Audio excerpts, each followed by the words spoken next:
জান্নাতের সবচেয়ে বড় নিয়ামত আল্লাহর দর্শন, আল্লাহর দিদার। জান্নাত ফিকে মনে হবে যখন আমরা আল্লাহকে দেখবো ইনশাআল্লাহ। জান্নাতে যখন বান্দারা যাবেন, আল্লাহর প্রিয় বান্দারা জান্নাতে যাবেন, তখন জান্নাতের নাজ নিয়ামত তারা ভোগ করতে থাকবেন। আল্লাহ রাব্বুল আলামিন একদিন বলবেন, এক সময় বলবেন, তোমরা আর কিছু চাও? তোমরা কি আর কিছু চাও আমার কাছে? বান্দা বলবে, আল্লাহ জান্নাতে অনন্ত জীবন দিয়েছ, গুনাহ মাফ করে দিয়েছ, জাহান্নাম থেকে মুক্তি দিয়েছ, এত নিয়ামত দিয়েছ, আর কি চাইতে পারি? তখন আল্লাহ রাব্বুল আলামিনের সামনে যে নূরের পর্দাগুলো আছে, এই পর্দাগুলো একটা একটা করে উঠতে থাকবে, সুবহানাল্লাহ। এবং জান্নাতীরা আল্লাহ পাককে দেখবে। কিভাবে দেখবে? ঠিক যেমন আমরা আকাশের চাঁদকে দেখি। এবং আল্লাহ রাব্বুল আলামিনকে দেখার পর বান্দার কাছে জান্নাতের সৌন্দর্য ফিকে মনে হবে, স্বাভাবিক। আল্লাহ রাব্বুল আলামিনের চেয়ে সুন্দর কোনো সত্তা আছে নাকি? কিন্তু মুদ্রার অপর পিঠে আরও কিছু মানুষ থাকবে যাদের ভাগ্যে এই সৌভাগ্য নসিব হবে না, তাদেরকে বলা হবে জাহান্নামী। ঠিক একইভাবে এই দুনিয়াতেও সবাই যে আল্লাহ পাকের অনুগ্রহ লাভ করে ধন্য হয় এমন নয়, কিছু কিছু মানুষ আল্লাহর গজবে ধ্বংসও হয়, হয় না? সমকালীন যে বিষয়গুলো চলছে তার মধ্যে অন্যতম একটা হচ্ছে আল্লাহর গজব, আল্লাহ পাকের পরীক্ষা, আল্লাহ পাকের শাস্তি, আল্লাহর গজব আমরা এখন চোখে দেখতে পাচ্ছি।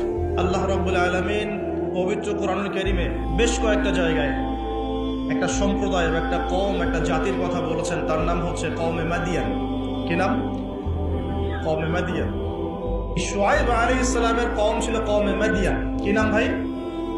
একটু বুঝবেন জিনিসটা। কওমে মাদিয়ান, তো এটা আসহাবুল আইকাও বলা হয়, তাদেরকে আসহাবুল আইকাও বলা হয়, কিন্তু এই জায়গাটার নাম ছিল কওমে মাদিয়ান, মাদিয়ান উপত্যকা। এখন শুআয়ব আলাইহিস সালাম খুব চমৎকার একজন বাগ্মী ছিলেন। বাগ্মী বলতে যিনি খুব সুন্দর করে কথা বলতে পারেন। আছে না এমন কিছু মানুষ সমাজে যারা খুব সুন্দর করে কথা বলতে পারে? তো শুআয়ব আলাইহিস সালাম নবীদের মধ্যে চমৎকার করে কথা বলতে পারতেন এবং তার সাথে যুক্তি তর্কে কেউ পারত না, কিন্তু চমৎকার করে যুক্তি তর্ক উপস্থাপন করে সমাজের মানুষকে বোঝাতেন। আলহামদুলিল্লাহ, আমরা দোয়া করে আল্লাহ পাক সেই গুণাবলী আমাদের মধ্যে দান করুন। এখন তার কওমের সমস্যা ছিল কি? এক নাম্বার সমস্যা ছিল তার কওম আল্লাহর সাথে শিরক করত। এক নাম্বার কি করতো ভাই? শিরক মানে হচ্ছে আল্লাহর একত্ববাদের সাথে অংশীদার সাব্যস্ত করা। মনে রাখবেন, তার কওম এক নাম্বার কি অপরাধ করত? শিরক করত। দুই নাম্বার কুফর, শিরকের সাথে সাথে তারা কুফরি করত, আল্লাহ রাব্বুল আলামিন অনুগ্রহগুলোকে, নিয়ামতগুলোকে অস্বীকার করত। তিন নাম্বার, এই দুটোর পাশাপাশি ওদের অপরাধ ছিল যে তারা মাপে কম দিত। কি করত? মাপে কম দিত। তিন নাম্বার। চার নাম্বার, ওরা অন্যের সম্পদ, মানুষের সম্পদ অন্যায়ভাবে দুই নাম্বারই করে লুটে পুটে খাইত। এই চারটা ছিল ওদের মেজর অপরাধ। কয়টা অপরাধ? এই চারটা মারাত্মক মেজর অপরাধ। এখন আসেন, এদের কি পরিণতি হলো সেটা বলার আগে আমরা এই পাপগুলো নিয়ে একটু আলোচনা করি। এই পাপগুলো নিয়ে একটু আলোচনা করি সংক্ষিপ্ত করে। মাদিয়ান কওমের সর্বপ্রথম অপরাধ ছিল তারা আল্লাহর সাথে শিরক করত, মানে আল্লাহ পাকের তাওহীদের সাথে অংশীদার সাব্যস্ত করত। এখন এই শিরকটা কিন্তু প্রত্যেক যুগেই নবীদের সময় হয়েছে এবং আমাদের নবী মুহাম্মদ সাল্লাল্লাহু আলাইহি ওয়াসাল্লাম তার জামানাতেও কিন্তু আবু জেহেল, আবু লাহাব, উতবা, সায়বা এরা কিন্তু শিরক করেছে। এখন এই শিরকটাকে নবী সাল্লাল্লাহু আলাইহি ওয়াসাল্লাম খুব সহজ করে ভাগ করে দিয়ে গেছেন। আমরা যদি কোরআন এবং হাদিসটা ঘাটাঘাটি করি আমরা দেখব যে শিরকটা আসলে তিন প্রকার হয়। এই তাওহীদ এবং শিরকটা তিন প্রকার হয়। একটা হলো একত্ববাদ, যেমন তিন প্রকার হয়, শিরকও তিন প্রকার হয়। এবং আল্লাহ পাকের তাওহীদ, একত্ববাদ যেমন তিন ভাগে ভাগ করা যায়, শিরকটাকেও তিন ভাগে ভাগ করা যায়। এবং তাওহীদকে আমরা ভাগ করি একভাবে, তাওহীদে রুবুবিয়্যাত, তাওহীদে উলুহিয়্যাত এবং তাওহীদে আসমা ওয়া সিফাত। এই তিন ভাগে আমরা ভাগ করি। ঠিক একইভাবে শিরকটাও তিন ভাগে হয়।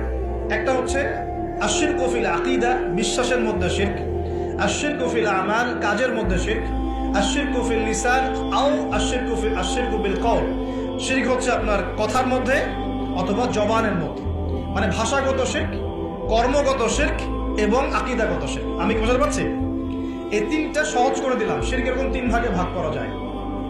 উদাহরণ দিলে পরিষ্কার হবে। যেমন বিশ্বাসগত শিরক, যেমন কোনো মানুষ যদি বিশ্বাস করে যে মহাবিশ্বের কোনো স্রষ্টা নাই, এই মহাবিশ্ব এমনি এমনি সৃষ্টি হয়েছে, এটা বিশ্বাসগত শিরক, তাই না? কেউ যদি বিশ্বাস করে যে আল্লাহ এই বিশ্বকে সৃষ্টি করেছেন, কিন্তু আল্লাহর পাশাপাশি আরো ইলাহ আছে, নাউযুবিল্লাহ, এটাও হবে বিশ্বাসগত শিরক। কেউ যদি মনে করে যে আল্লাহ পর্যন্ত পৌঁছতে হলে আমাকে এই যে চন্দ্র, সূর্য, গ্রহ, নক্ষত্র, গাছপালা এগুলোর পূজা করতে হবে, শিরক। এটা হলো বিশ্বাসগত শিরক। ধরেন কেউ যদি মনে করে যে আল্লাহ বলতে কেউ নাই, নাস্তিকতায় বিশ্বাস করে যে কোনো ইলাহ নাই, এই মহাবিশ্ব বিগ ব্যাং থেকে সৃষ্টি হয়েছে, এটাও হবে কি চিন্তাগত, আকীদাগত শিরক। কেউ যদি মনে করে যে আমার ভালো মন্দের মালিক আল্লাহ নয়, ভালো মন্দের মালিক আমি নিজে, কেউ যদি মনে করে শিরক হবে। কেউ যদি মনে করে তাকদীর বা ভাগ্য বলতে কিচ্ছু নাই, আমি যা করব তাই পাবো, এমন মানুষ নাই, এটাও হবে আকীদাগত শিরক, কারণ আল্লাহ পাক তাকদীর রচনা করেছে। কেউ যদি মনে করে যে কবরে শায়িত মৃত মানুষ আমাকে পরকালে বাঁচিয়ে দিবে, আমাকে পরকালে পুলসিরাত পার করিয়ে দিবে, বিশ্বাসগত শিরক হয়ে যাবে। কেউ যদি মনে করে যে অমুক ওসিলা মাধ্যম ধরলে আমি সন্তান লাভ করব, এটাও শিরক হবে। সন্তান দেওয়ার মালিক কে? কেউ যদি মনে করে আমি পরিশ্রম করি বলেই রিজিক প্রাপ্ত হই, শিরক হবে। আমি পরিশ্রম করি, কাজ করি, ব্যবসা করি, চাকরি করে বলেই 3 বেলা খেতে পারি, শিরক হবে। কে খাওয়ায়? কেউ যদি মনে করে যে আমি খুব রুটিন লাইফ লিড করি, ভালো মন্দ বেঁচে চলি, ভালো ভালো খাই, ব্যায়াম করি, এই কারণে আমি সুস্বাস্থ্যের অধিকারী, শিরক হবে। সুস্বাস্থ্য দিয়েছেন কে? কেউ যদি মনে করে যে আমার হাতে একটা আংটি আছে, এই আংটি খুলে ফেললে আমার রোগ হবে, এটা হবে বিশ্বাসগত শিরক। কেউ যদি মনে করে আংটিটা খুলে ফেললে আমার রোগ বেড়ে যাবে, অথবা আংটি খুলে ফেললে আমি মারা যাব, আমার কোনো ক্ষতি হবে, বিশ্বাসগত শিরক।